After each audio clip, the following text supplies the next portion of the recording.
Ce matin, Anaya a perdu son sourire. À moins qu'elle l'ait perdu hier soir ou alors dans la journée. Quand est-ce que je l'ai vu pour la dernière fois? Elle ne s'en rappelle plus. Alors elle cherche partout.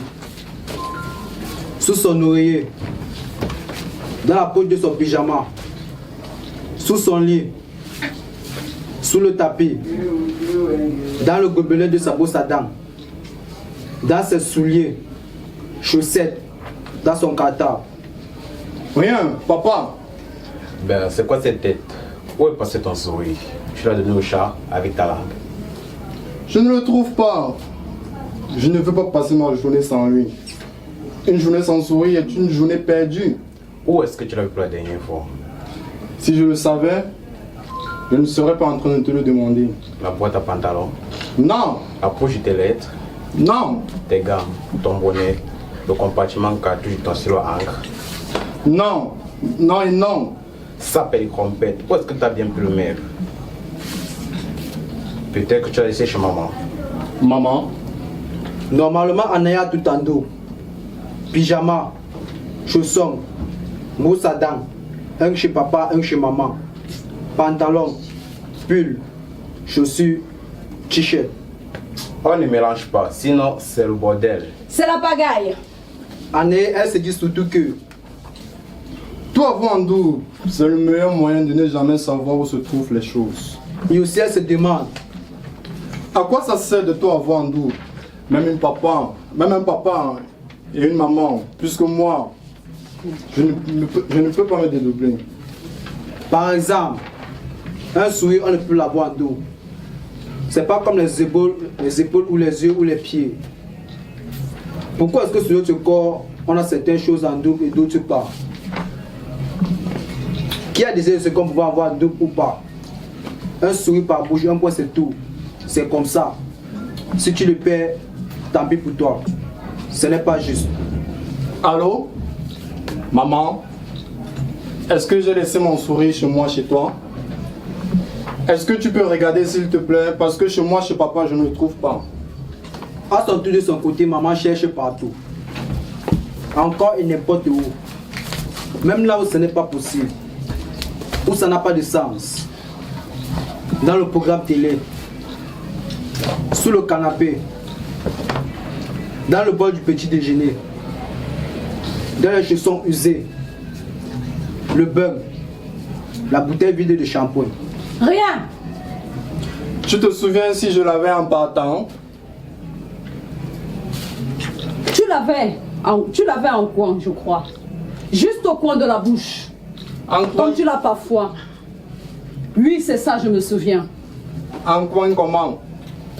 Sur l'angle. Prêt à tomber?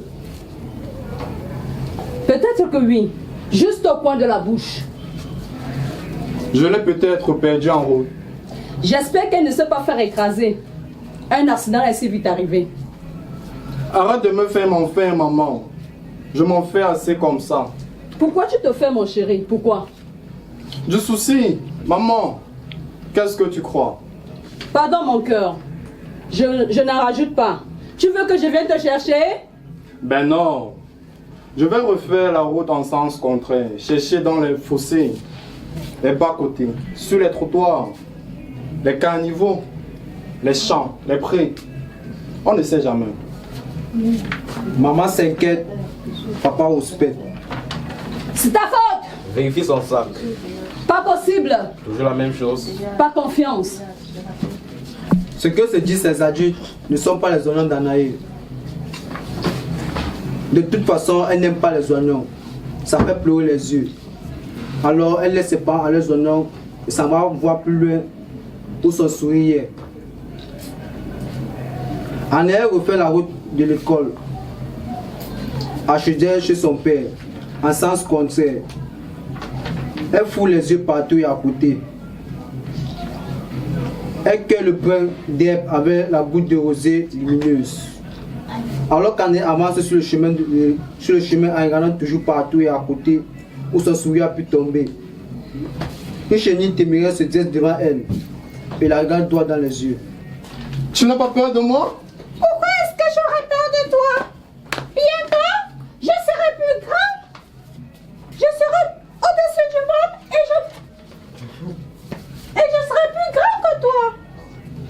C'est vrai. Quand tu seras un papillon, dis, tu voudras bien regarder pour moi de là haut si tu vois mon sourire. Tu n'as qu'à venir avec moi. Regarde toi-même. Mais, je ne sais pas voler. Anne est sur la chenille derrière elle. Alors qu'elle s'éloigne du chemin, elle sème les cailloux blancs à travers le champ. En haut d'un arbre, au bout d'une branche, et juste sous une feuille confortable. Qu'est-ce que tu fais? Avec sa baffe, la chenille tricote, tournicote, s'embobinote. C'est quoi une chrysaline? Aide-moi plutôt, au lieu de rester planté là comme un péceli. Si tu ne participes pas, tes ailes ne pousseront pas. Mes ailes? Une cristalline, c'est un cocon qui donne les ailes.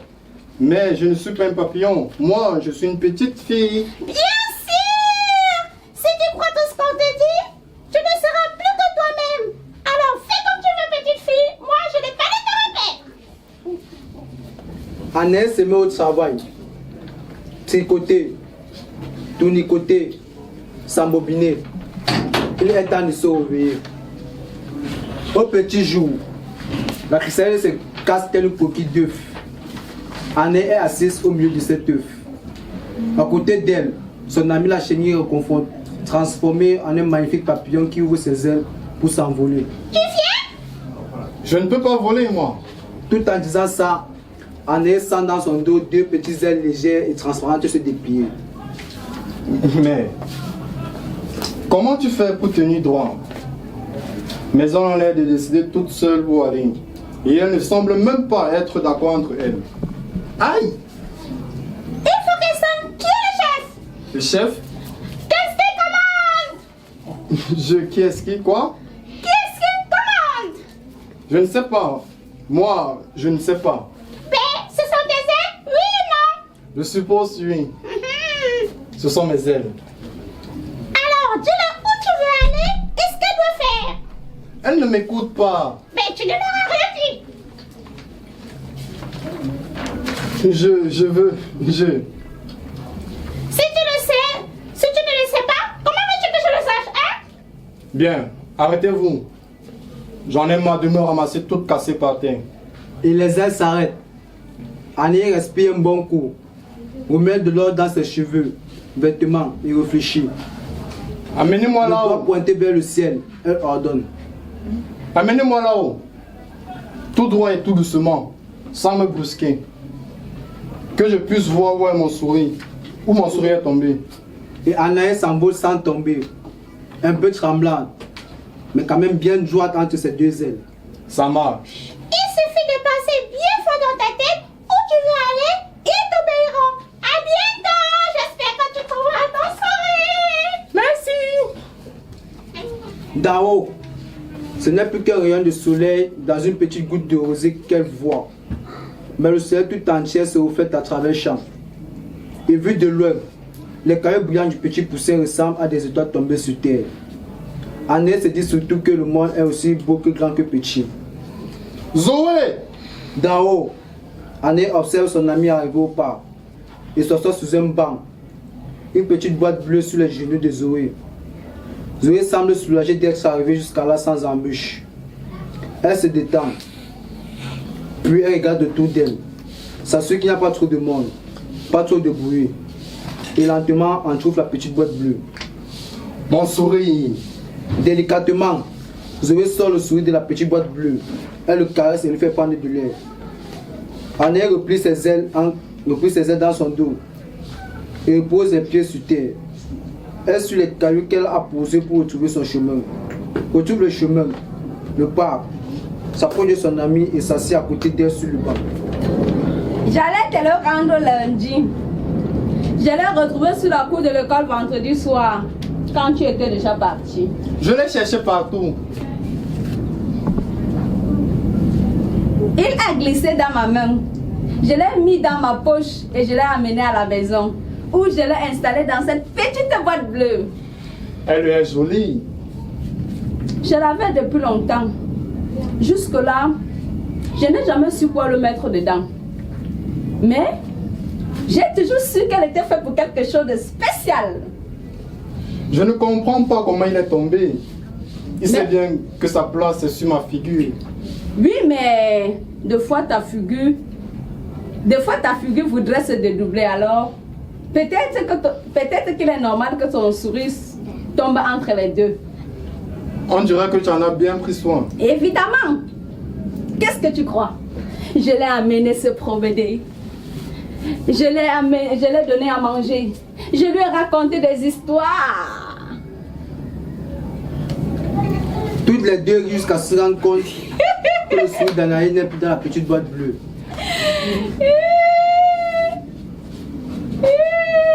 C'est vrai, Il est parti. il est parti. Mais non, il est sur ta figure. Comment? Mais non, il est sur ta figure. Comment ferais-tu pour ici, non? Hein? C'est vrai. Et il sourit, il sourit. Comment est-ce que je souris? Dis-moi, je souris Tu comment? souris franchement. Pas trop en quoi? Non, Pas de travers? non. On ne dirait pas que mon sourire va tomber. Je ne crois pas, non. Il allait bien accrocher. On ne sait jamais. Quand tu ne t'en sais pas, tu devrais le ranger. Lui trouver un endroit où il se sente bien pour ne pas qu'il s'en aille. Quelque part chez toi où tu sais que tu peux le retrouver. Quelque part, chez moi, chez papa, ou chez moi, chez maman. Dans quel gobelet à brosse à dents? Dans quel chausson? Dans quelle poche à pyjama? Quelque part qui serait chez toi, chez toi. Tu dois bien avoir ça quelque part, non? Le seul endroit qui est chez moi, c'est mon sac à dos que je trimballe de chez moi, chez papa, chez moi, chez maman, toutes les semaines. Et voilà. Je crois qu'il aime bien être là-dedans, si tu veux. Je préfère que tu la gardes. Si je devais encore perdre mon sourire, je sais que je pourrais compter sur toi pour le récupérer. Je saurais du coup où venir le chercher. Quand elle sera plus grande, Anaïs aura une maison comme tout le monde, avec des portes, des murs et aussi des gens dedans. Mais pour l'instant, elle n'a que son sac à dos, brinque-balle de chez sa mère à chez elle, chez son père. Alors, Anaïs décide de mettre tout ce dans ce sac, tout ce qui serait à ce gel, tout ce qui sera son chez elle à elle, pour que plus rien de ce qu'elle aime ne tombe entre les deux. Et au pire des cas, elle sait que s'il venait encore à s'échapper, elle le retrouverait dans la petite boîte bleue, chez son ami Zoé. Dans son sac, Anaïs met sa poupée Volume. qu'elle a depuis qu'elle a 3 ans, qui lui sont trop petits mais qu'elle aime bien regarder. Des photos et un stylo à encre. Et un stylo à encre. Applaudissez! C'est bien! C'est ça, c'est bien, c'est bien, c'est bien, c'est bien.